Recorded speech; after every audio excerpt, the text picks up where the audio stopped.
খান আপনি লিখেছেন, টাকা যে ছবি থাকে তা পকেটে নিয়ে কি নামাজ পড়া যাবে? পকেটে থাকলে নামাজ পড়তে কোনো অসুবিধা নেই, যেহেতু এটা প্রদর্শিত হচ্ছে না, আপনার নামাজ হয়ে যাবে। আমাতুল্লাহ মৌসুমী আপনি লিখেছেন, অজু করার সময় এবং খাওয়ার সময় কি আজানের জবাব দেওয়া যাবে?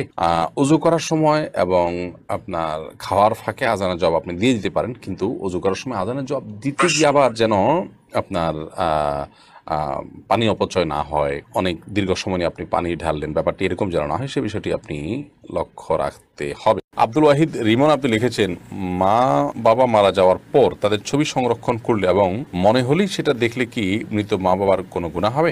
যদি ব্যাপারটি এরকম হয় যে ছবি আগে থেকে করা ছিল এবং এটা হয়তো কোনো ডকুমেন্ট হিসাবে করা আছে, সেটা আপনি বারবার দেখলেন, অসুবিধা নেই। আর যদি এটা ভার্চুয়াল হয় তাহলে সেটা আপনি দেখতে পারেন। আদারওয়াইজ আপনার সেটা আপনার জন্য জায়েজ হবে না। বিশেষ করে অনেকে টাঙিয়ে রাখেন, ঝুলিয়ে রাখেন, সেটা প্রদর্শন করে রাখেন, এটা তার কোনো প্রয়োজনীয় নয়, অতএব এটা আপনার জন্য কিন্তু জায়েজ হবে না। ফারুক হোসেন আপনি লিখেছেন, সুন্নত নামাজ পড়া অবস্থায় ফরজ নামাজের জামাত শুরু হয়ে গেলে করণীয় কি? সুন্নত নামাজ খুব দ্রুত শেষ করবেন, করে জামাতে শামিল হবেন। আর শুরু হবে নামাজ যদি আপনি জানেন অল্প সময়ের মধ্যে, তাহলে সেক্ষেত্রে সুন্নত নামাজ শুরু করবেন না। কারণ নবী করিম সাল্লাল্লাহু আলাইহি ওয়াসাল্লাম তিনি বলেছেন, লা ইযা উকিমাতিস সালাতু ফালা সালাতা ইল্লাল মাকতুবা, সালাতের কিয়ামত যখন শুরু হবে তখন কোনো নামাজ শুরু করবেন না। আর ওলামায়ে কেরাম অবশ্য বলেন যে আপনি সুন্নত নামাজ শুরু করেছেন মাত্র, এর মধ্যে একামত শুরু হয়ে গেল, তাহলে নামাজ ছেড়ে দিয়ে আপনি জামাতে শামিল হয়ে যাবেন। এই যে হাদিসে বলা হয়েছে যে ফরজের একামত দেওয়া হলে আর কোনো নামাজ নেই, এই কারণে আপনি এই কাজটি করবেন তারা বলেন।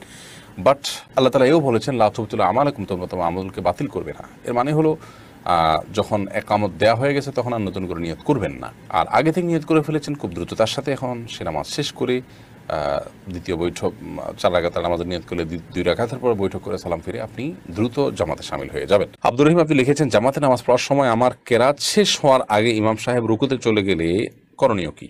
করণীয় হলো খুব দ্রুততার সাথে কেরাতকে শেষ করে তারপর আপনি রুকুতে শামিল হয়ে যাবেন।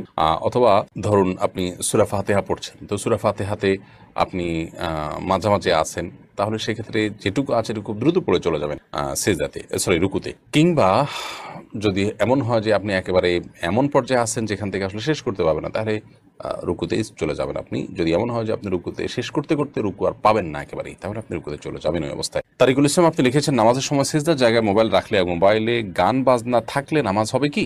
নামাজের সময় যদি সেজদার জায়গায় আপনার মোবাইল থাকে তাহলে সেক্ষেত্রে নামাজের মনোযোগ নষ্ট হতে পারে, এমনটি করা উচিত নয়, কিন্তু থাকলে নামাজ হয়ে যাবে।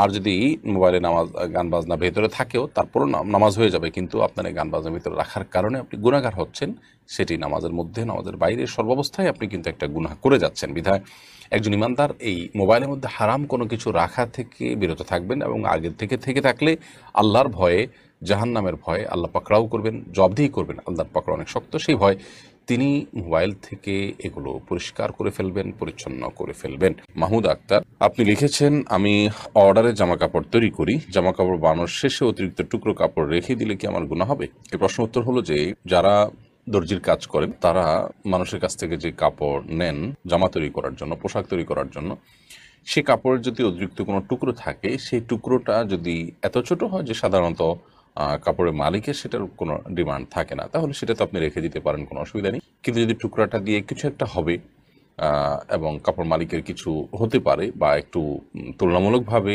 ফেলে দেওয়ার মতো কাপড় নয়, তাহলে সেক্ষেত্রে এটা মালিককে ফেরত দেওয়া উচিত, কিংবা তাকে বলা উচিত যে আপনার এ পরিমাণ কাপড় রয়েছে, এটা কি করব, তখন তিনি নিতে চাইলে তাকে দিয়ে দেওয়া উচিত। আর যদি তিনি বলেন যে না আমার লাগবে না, এটা আপনার যা খুশি করুন, তখন আপনি সেটা রেখে দিতে পারেন। এসব ক্ষেত্রে অসততা বা অসত্যের আশ্রয় নেওয়া কিংবা সত্য লুকিয়ে রাখা, এটা তো সন্দেহাতীতভাবে গুনাহের কাজ। একজন ইমানদার, একজন সৎ মানুষ, তিনি তার উপার্জন যেন সর্বোচ্চ সৎ থাকে এবং ভেজাল যথাসম্ভব না থাকে, সে বিষয়ে সর্বোচ্চ চেষ্টা করবেন। আল্লাহ তাআলা আমাদেরকে সে তৌফিক দান করুন।